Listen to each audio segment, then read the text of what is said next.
Our next distinguished speaker is Anil Deshpande. Anil is the Chief Executive Officer of Foresight Limited. Anil started his career in 1976. Education in engineering, management, and post-graduation in professional shipping facilitated success in the early career, spanning from shipping projects, sale and purchase, chartering to commercial management of a variety of shipping fleet, which included multi-purpose bulkers, reefers, and tankers. Anil played a leading role in developing Foresight's highly profitable reefer, tanker shipping, and offshore drilling business. After a successful bond issue in US in 1998, Foresight fleet was further expanded from the Cyprus office, where Anil Deshpande, as managing director, developed both the fleet and the management activity, which won the Lloyd's Award in 2003 for excellence in ship management. Since 2006 until 2008, he achieved timely sale of the container and reefer fleet and drilling business, providing capital for modernizing the fleet during the downturn. He recently took over the reins as CEO of the group from Mr. Ravi Mehrotra in August 2008. Please welcome Mr. Anil Deshpande, who will be talking about development of offshore drilling markets. Thank you. Ladies and gentlemen, amazing place, Dubai, and we are all here. As a Londoner, I have to admit that Dubai is, my dalliance with Dubai has been for the last 36 years, and I have seen it developing fast into one of the top maritime centers with a lot of operators, especially in offshore industry, several managers, several owners, service providers, exciting place. We marine industry people are a hardy lot.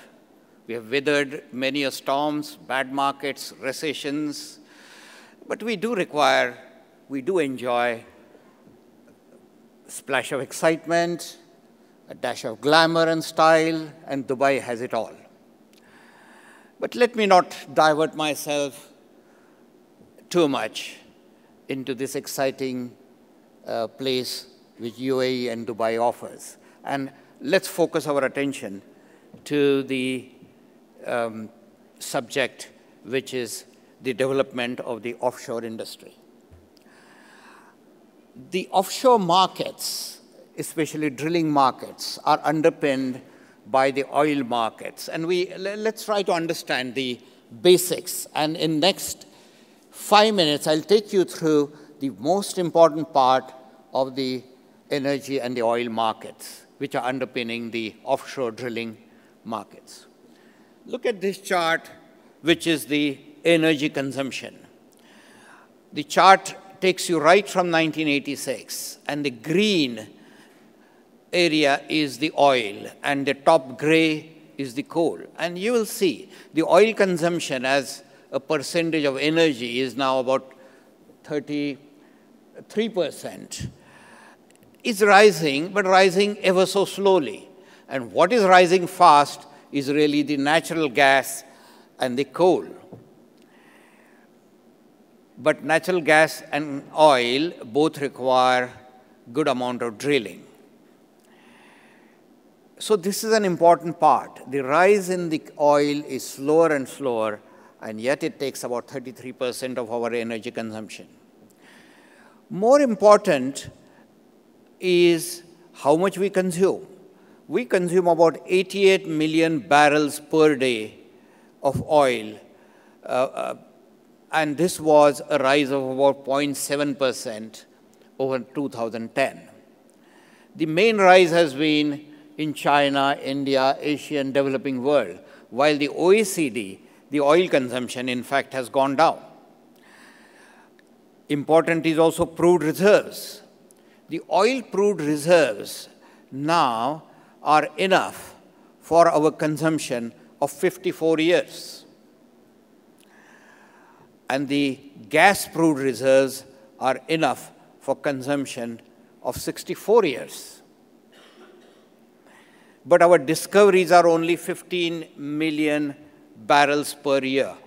So discoveries are much less than our production every year. And our proved reserves, because they are from proved reserves are lagging the discoveries, they tend to be higher. So we are still playing a catching up game. The cost of production is high, and we have a lot more to discover. And that's what is underpinning the drilling markets. There are a lot of exciting prospects for drilling activity. The 2012, you will see the Alaska, the Gulf of Mexico, Brazil, especially for the deep water drilling. North Sea has had some very exciting discoveries in the last couple of years, especially this year. West Africa, East Africa, Middle East, still Iran is lagging behind its development because of the political issues, but there's a lot to develop in Iran. Red Sea, ONGC is looking for a lot of rigs. So is Malaysia and Vietnam. So a lot of opportunities for drilling. Let's look at the supply side. The offshore drilling fleet, as you know, consists of the jackup rigs up to 400 feet, up to 450 feet of water depth. Then the semi-subs, which go up to 3,000 feet of water depth. And then you have drill ships, which are ultra-deep water and deep water. The passive fleet is declining. Nearly 91 offshore rigs, which are laid up, mostly very old jackup rigs. The active fleet is increasing fast, especially for the floaters, the drill ships and the semi-subs. Nearly 9.5% increase over 1 year. Jackup active has increased by about 2%, total increase of about 4.8%. The rig utilization is also very important. This is a good market indicator of rates. And here again, in the mid-water semi-subsection, there has been increase of rig utilization by about 6.8%. The deep water, there has been some decline, which is worrying the deep water owners because of large new building program, although the demand is also increasing. But ultra deep water is catching up, and there has been increase. In the jackup, though, there has been a tremendous increase. As oil prices go down from 120, 110, now it's 89, 87, I'm talking about the Texas oil price, the jackup section suddenly becomes more important as people are able to do drilling at lower cost. The market rates, the day rates as we call it, have been increasing over the last 1 year. In the Gulf of Mexico, for the ultra deep water, the rates have gone up to $600,000, $620,000 a day. So in Brazil, there's a big need of more ultra deep water drill ships. And people prefer ultra deep water because they can do deep water too. So the rates have gone up. In the deep water section too, the rates have reached $470,000, $20,000 in the Gulf of Mexico. In South America, these are about $400,000. And in Africa, these are nearly $500,000. So the rates are looking very strong, a good sign of a good, robust market. The ultra-deep especially, the demand is increasing very fast. Gulf of Mexico, the demand has gone up by about 23%. In South America, there are nearly 36 drill ships involved. Demand has gone up by 45%. West and South Africa, it has gone up by 10%.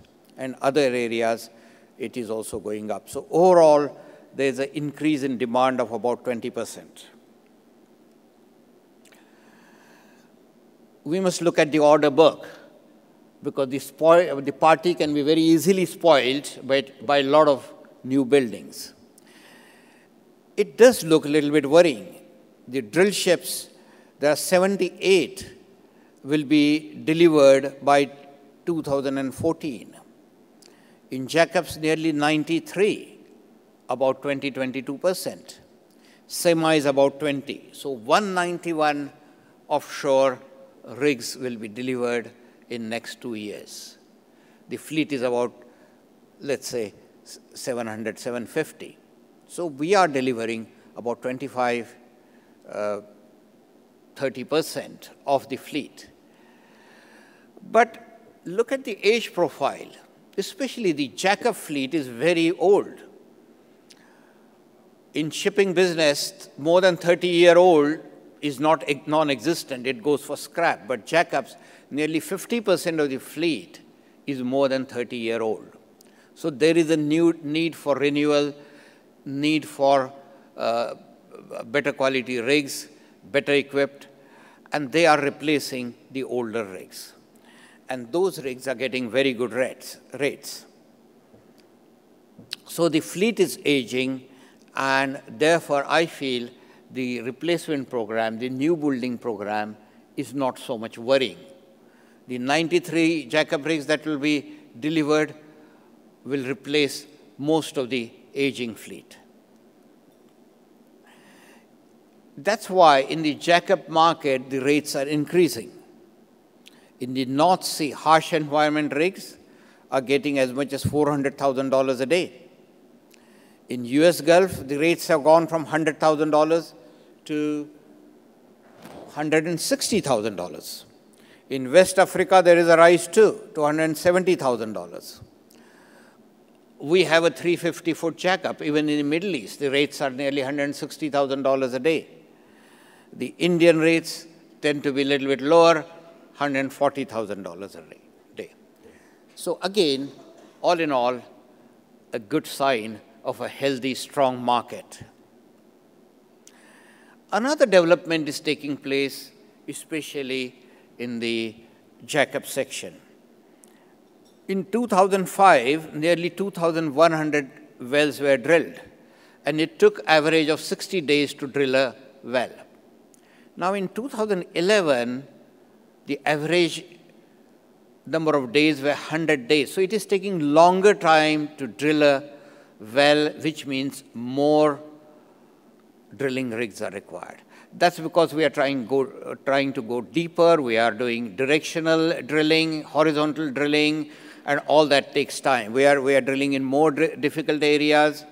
And that also means the demand for the rigs is rising for each well that we drill.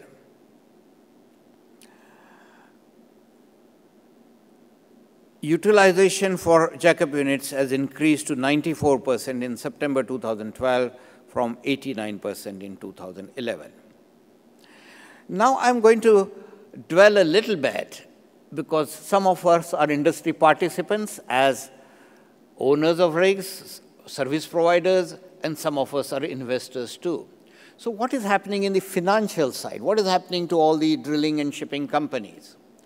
And this table gives you a summary. The top table gives the health of the shipping industry. Look at the ratio, which is debt to enterprise value. Most of the shipping industry is highly indebted. Look at the dry ships. The debt is more than the enterprise value. Jinhui, Genco, Diana Shipping, all are highly indebted. And at the bottom, look at the operators who are the owners of the rigs. Transocean, the largest, much healthier now with 0.53%, 0.53 being the ratio debt to enterprise value. Nobel is about 0.35. Seadrill, 0.34. Aban, the Indian operator, 0.88. We, Foresight Group, our leverage ratio in comparison is about 0.22%. So the offshore drilling markets, the companies are healthier. Stock market performance. The stock markets, along with drilling industry, has given some good opportunities for investment. Rowan, Atwood, Transocean, Seadrill are all offering very good opportunities. The P ratio, one of the stock market indicators for the next year, are quite healthy for very high growth, which we expect in next 5 to 6 years, 20–25%. The P ratios of 9, 10, 11, 12 show that there is a good scope for investment. In conclusion, I would like to say that the next 5 years, the outlook looks extremely good for all areas of offshore markets. The jackup rigs in particular, the drill ships, ultra-deep water. Long-term outlook will, of course, depend. When I say long-term, I'm talking of 10, 20, 30 years, will depend on the emerging trend in growth in oil and gas consumption, whether coal will overtake. Coal and gas both are going to determine the future of the drilling market. The oil price also will determine. If the oil price tends to remain low, there will be problems for the drill ships, but the jackup will continue to do well.